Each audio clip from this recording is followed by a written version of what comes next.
Le taux de chômage, selon les critères internationaux, se chiffre à 5,3%.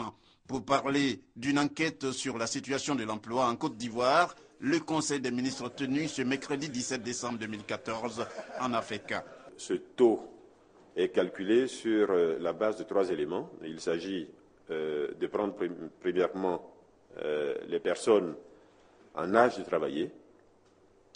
Il s'agit ensuite de ces personnes en âge de travailler de sortir les personnes sans emploi, d'identifier dans ce lot les personnes sans emploi qui, sur les 7 derniers jours, font des démarches en vue de trouver un emploi.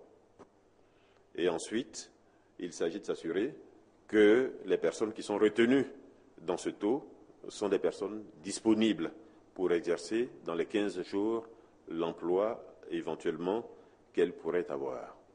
Mais en Côte d'Ivoire, nous avons des réalités sociales que le gouvernement a tenu à prendre en compte pour justement plus d'efficacité dans la réponse que nous devons apporter à la problématique de l'emploi. Le gouvernement, à la demande du chef de l'État, a corrigé le taux initial en prenant en compte la situation sociale réelle en Côte d'Ivoire.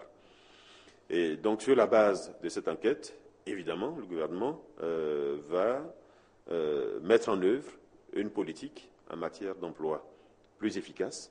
Autre sujet évoqué au cours de ce conseil, les nombreux décès liés à l'usage du tabac.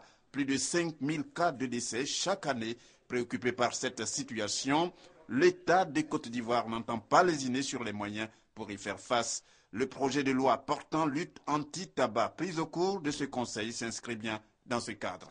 Par ce projet de loi, notre pays se met en conformité avec la convention cadre de lutte anti-tabac de l'OMS que notre pays a ratifiée en janvier 2010. Et puis le Conseil ne pouvait pas fermer ses portes sans parler de l'inauguration du pont Henri Konan Bédié qui s'est déroulé dans une ferveur totale ce mardi 16 décembre 2014. Selon le porte-parole du gouvernement, le pont sera ouvert gratuitement aux usagers sur une période de 10 jours, période qui part du 20 décembre 2014 au 1er janvier 2015.